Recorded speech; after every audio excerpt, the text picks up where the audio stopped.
My dear students, myself is Dr. Snehlata Singh, Head, Department of Zoology, RLSY College, Ranchi. Today I am going to talk about evolution of horse, which is the topic of paper 14th of semester 6. ये semester 6 का paper 14th का एक topic है और evolution of horse में हम लोग जानेंगे कि किस तरह इवोल्यूशन हॉर्स का हुआ और कहाँ से शुरुआत हुई। तो सबसे पहले स्टार्ट करने के पहले मैं ये बताना चाहूँगी कि अर्थ को जियोलॉजिकल टाइम स्केल्स के अनुसार कितने एरा में बांटा गया है, क्योंकि यहाँ इवोल्यूशन एरा के अनुसार ही होगा। तो हम लोग देखते हैं कि जियोलॉजिकल टाइम स्केल्स के अनुसार अर्थ को 6 एरा में बांटा गया है और सभी के सभी एरा जो है फिर पीरियड्स में बटे हुए हैं और पीरियड्स जो है इपोक्स में बटे हुए हैं। That means eras are divided into periods and periods are divided into epochs. अब हम लोग चलते हैं कि हॉर्स का इवोल्यूशन का जो टाइम एंड प्लेस क्या था। तो time and place of evolution of horse was the Cenozoic era, tertiary period and eosin epoch. तो ये कहाँ शुरू हुआ? सीनोजोइक एरा का टर्शियरी पीरियड में, क्योंकि सीनोजोइक एरा में 2 पीरियड्स हैं, एक टर्शियरी है और दूसरा क्वाटरनरी है। टर्शियरी में 5 इपोक्स हैं, क्वाटरनरी में 2 इपोक्स हैं। इस 5 इपोक्स में 4 इपोक्स में 5 में से 4 इपोक्स में हॉर्स का ओरिजिन लगातार होते गया और ये क्वाटरनरी पीरियड तक होते गया इसका इवोल्यूशन। तो इसका इवोल्यूशन कहाँ से पर हुआ, स्टार्ट कहाँ से हुआ? सीनोजोइक एरा के टर्शियरी पीरियड के इयोसिन इपोक में हुआ। कहाँ पर हुआ? तो ये नॉर्थ अमेरिका में, नॉर्थ अमेरिका में हुआ। बाद में इसका डिस्ट्रीब्यूशन सभी जगह होना शुरू हुआ। ये कब की बात है? अबाउट 60 मिलियन ईयर्स एगो की बात है। तो horse was originated in Eocene epoch of tertiary period of Cenozoic era about 60 million years ago in North America, and thereafter it distributed all over the world. तो अब हम लोग देखते हैं कि ये 60 मिलियन ईयर अर्थात 6 करोड़ ईयर्स के बीच कितने चेंजेज आए और कितने स्टेज से हॉर्स को गुजरना पड़ा था। तो हर इपोक में ये अलग अलग स्टेज से हॉर्स को गुजरना पड़ा, जिसको कि हम लोग एक एक करके हम लोग पढ़ेंगे। सबसे पहले हम लोग ये जानेंगे कि ये इतने दिनों में, करोड़ों वर्षों में इसमें क्या क्या चेंज आया था। फाइलोजेनी ऑफ हॉर्स का इवोल्यूशनरी ट्रेंड जो है ये किस तरह से हुआ और कितने कितने चेंजेज आए। तो फर्स्ट एक एक करके चेंज जो देखते हैं, तो पहला जो है ओवरऑल इंक्रीज इन साइज हुआ। Second, lengthening of the limbs. Third, gradual enlargement and elongation of third digit. Then development of spring mechanism. Next, change of foot posture from plantigrade to unguligrade, अर्थात foot का जो posture है प्लेंटीग्रेड से एंगुलीग्रेड में हुआ। तो प्लेंटीग्रेड क्या है कि पूरा के पूरा फुट जो है इसका जमीन पर रेस्ट कर जाता था पहले का हॉर्स में। वो चेंज होकर के आ गया एंगुलीग्रेड में। एंगुलीग्रेड क्या है कि सभी के पूरे whole surface of the foot does not rest on the ground. पूरा के पूरा फुट का जो पोर्शन है वो ग्राउंड पर रेस्ट नहीं करता है। तो इस टाइप के जो पोस्चर है फुट को, उसको एंगुलीग्रेड कहते हैं। तो प्लेंटीग्रेड से एंगुलीग्रेड में चेंज हुआ। इसके बाद जो हुआ changes and enlargement in brain में इनलार्जमेंट हुआ, it becomes more intelligent then previous one, elongation of neck में इलोंगेशन हुआ, and the next changes is the dentition. The brachydont type of dentition is replaced by hypsodont type. पहले का horse ब्रेकिडोंट type of dentition था और आज हिप्सोडोंट type of dentition है. इसके बाद pre molar becoming molary form, molar like appearance, pre molars becoming मतलब कि प्री मोलर्स जो है मोलरी फॉर्म में चेंज हुआ. And increment of diastema, diastema means the space between incisor and grinding teeth, इसको कहते हैं डायस्टेमा. तो ये इतने सारे चेंजेस जो है ये 6 करोड़ वर्ष के बीच में इतने सारे चेंजेज हुए और हर एक इपोक से, ये सीनोजोइक एरा के हर एक इपोक से हो करके ये इवोल्यूशन हुआ. अब हम लोग एक एक करके सभी इपोक के बारे में डिस्कस करेंगे. तो पहला इपोक जो जहाँ पर इसका ओरिजिन हुआ उसको कहते हैं इयोसिन. तो इयोसिन में जिस हॉर्स का ओरिजिन हुआ उस हॉर्स का नाम है Eohippus. The other name of Eohippus is also called Hyracotherium. इसका दूसरा नाम हाइरेकोथेरियम भी है और commonly called dawn horse.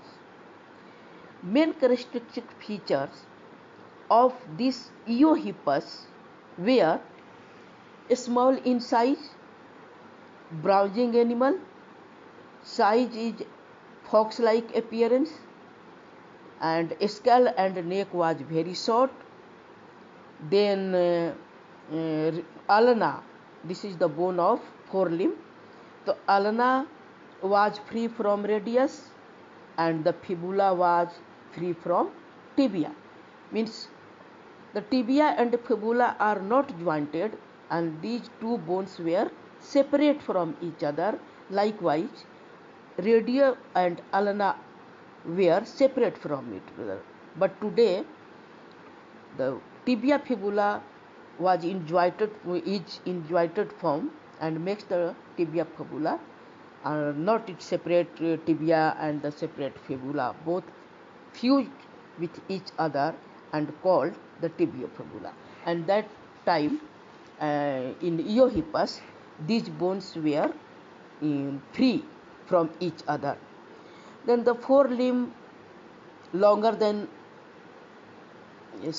hind limb is longer than the forelimb, and the forelimb has 4 digits and the hind limb has the 3 digit. forelimb में 4 digit थे, hand limb में 3 digit थे, सभी के सभी डिजिट में नेल्ड थे. सबसे मोस्ट कैरेक्टरिस्टिक फीचर था कि ये वॉकिंग टाइप ऑफ फिट थे. इसके फिट जो है अडॉप्ट है walking type, not running type. And it lives in jungle and moist place में ये रहते थे और वॉकिंग टाइप थे. डेंटिशन जो था वो ब्रेकिडोंट टाइप था, लो क्राउड था और no striation on the molar teeth. Molar teeth में कोई एस्टेरिएशन नहीं थे. cerebellar hemisphere was very short and no furrows was found in cerebellar hemisphere. cerebellar hemisphere में कोई फॉरोज नहीं थे, एकदम छोटा और एकदम स्मूथ था. इसके बाद हम लोग देखते हैं कि इयोसिन इपोक में ये इयोहिपस, ये लास्ट इयोसिन इपोक आते आते ये कन्वर्ट हो जाता है दूसरे फॉर्म में, जो कि नेक्स्ट इपोक ओलाइगोसिन में ये जाता है और ये इयोसिन के लास्ट होते होते ये एक्सटिंक्ट हो गया और ओलाइगोसिन में ये कन्वर्ट हो जाता है, दूसरे रूप में अपने आप को रिप्लेस करता है और उस दूसरे रूप को जो है उसको कहते हैं मीजोहिपस. तो मीजोहिपस was the form of horse or the ancestry of horse which was found in the Oligocene epoch. Oligocene epoch में ये पाया जाता था और ये 3 करोड़ पहले की बात है. ये 3 करोड़ पहले ये मीजोहिपस ओलाइगोसिन में पाया गया था. अब मेन कैरेक्टरिस्टिक फीचर की बात करें तो ये शिप साइज के थे, पहले फॉक्स थे, ये शिप साइज के हो गए थे। और ईओहिपस के क्या क्या में चेंज थे कि इनका मोलर टीथ में सिरेशन आना शुरू हो गया था। पहले सिरेशन नहीं थे, इनमें सिरेशन होना शुरू हो गया था, अर्थात ये ग्राइंडिंग की तरफ बढ़ना शुरू हो गए थे। मोलर टीथ जो है ग्राइंडिंग टीथ की ओर एवोल्यूशन होना शुरू हो गया था। And elongation of metacarpals and metatarsals, तो दोनों में, मेटाकार्पल्स में भी और मेटाटार्सल्स में भी, दोनों में इलोंगेशन होना शुरू हो गया था। Ligaments were slightly and better developed from that of the Eohippus and brain main characteristic feature is also the brain becomes more advanced than that of the eohippus। तो ये इतने सारे चेंजेस जो है ये मीजोहिपस में आया। और मीजोहिपस is also called the intermediate horse and it is found in the Oligocene epoch। After Oligocene we come to Miocene and Mesohippus extinct and gave rise to another form, and this another form is called the Merychippus। The Merychippus arose from Mesohippus in the Miocene epoch। Then what is the characteristic feature of this the Merychippus? The Merychippus का जो main characteristic feature था वो था कि ये size में बड़ा हो गया। साइज में ये पहले से बहुत कुछ बड़ा हो गया, और जो ये जंगल में रहता था, ब्राउजिंग टाइप था, ये ग्रेजिंग हॉर्स की तरह ये होना शुरू हो गया था। ये ग्रेजिंग हॉर्स की तरह बनना शुरू हो गया था। इनका फिट जो है adapted to live on the grassy plain area. ये ग्रासी प्लेन एरिया में इनका फिट जो है इस तरह से डेवलप्ड हो गए थे कि ग्रासी प्लेन एरिया में ये आराम से रह सकते थे। And the central toe ended in the large convex hoof. तो सेंट्रल टोड जो है ये लार्ज कन्वेक्स हुप में ये चेंज हो गए थे, जो कि आज मॉडर्न हॉर्स जिसको इक्वस कहते हैं उसमें भी ये पाया जाता है। और मेन कैरेक्टरिस्टिक फीचर जो औरों से अलग करता है और पीछे इनके एंसेस्टर से जो अलग करते हैं वो थे डेंटिशन। हमने देखा कि पहले का जो डेंटिशन था ये ब्रेकिडोंट टाइप ऑफ डेंटिशन थे।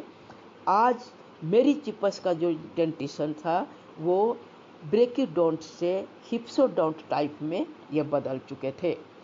जो हिप्सोडोंट टाइप ऑफ डेंटिशन आज के हॉर्स जिसे इक्वस कहते हैं ये इक्वस में पाया जाता है। तो हम लोगों ने क्या देखा कि Merychippus mark the completion of transition from browsing to grazing. ये पहला था कि जो ब्राउजिंग से ग्रेजिंग की ओर बढ़ चला। पहले ब्राउजिंग एनिमल थे और ये मेरीचिपस जो है ये ग्रेजिंग एनिमल में कन्वर्ट हो गए। तो ये बात थी हमारा मायोसिन इपोक का। मायोसिन इपोक के बाद आता है next epoch, that one is Pliocene epoch. This Merychippus extinct and it replaced by another form of horse in Pliocene epoch, and that horse was called Pliohippus। जो Pliocene epoch में जो horse का origin हुआ मेरीचिपस से, उस horse को प्लायोहिपस कहते हैं। और commonly this Pliohippus is called Pliocene horse. इसको प्लायोसिन हॉर्स भी कॉमनली कहा जाता है। तो मेन कैरेक्टर्स जो औरों से इसको अलग करता है, जो औरों से ये डिफर है, वो क्या है कि ये साइज में इतना बड़ा हो गया कि आजकल के जो म्यूल है इस म्यूल से भी ये बड़ा हो गया। पहला कैरेक्टर। दूसरा कैरेक्टर्स क्या है कि थर्ड डिजिट, एक ही डिजिट में केवल हुप रहा, और वो भी कौन सा डिजिट, केवल थर्ड डिजिट।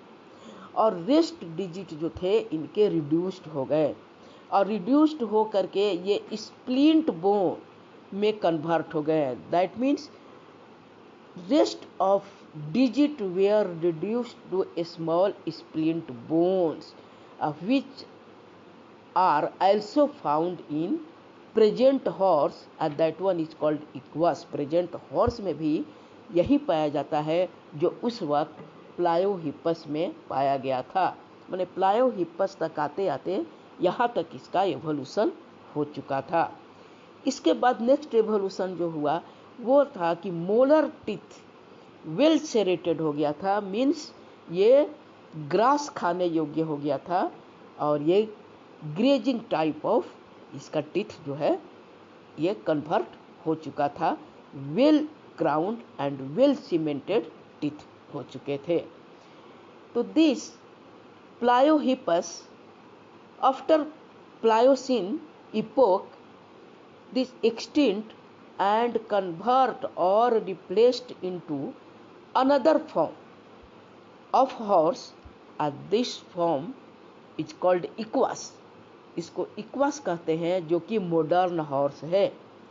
तो ये मॉडर्न हॉर्स है जो 10 लाख पहले की बात है। और प्लायोहिपस जो बना था प्लायोसीन में वो 1 करोड़ पहले बना था। प्लायोहिपस कब बना था? वो 1 करोड़ पहले बना था। मेरीचिपस कब बना था? ये मेरीचिपस अबाउट 2 करोड़ पहले बना था।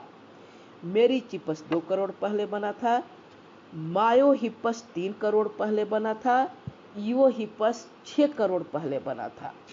और अभी का जो हॉर्स है इक्वास, ये 10 लाख ईयर पहले इसका ओरिजिन हुआ। किससे हुआ?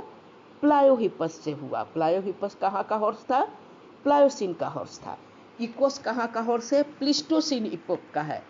तो प्लिस्टोसीन इपोक जो है सीनोजोइक एरा का दूसरा पीरियड का है। दूसरा पीरियड का नाम क्या था? क्या हमने बताया था? Quaternary period.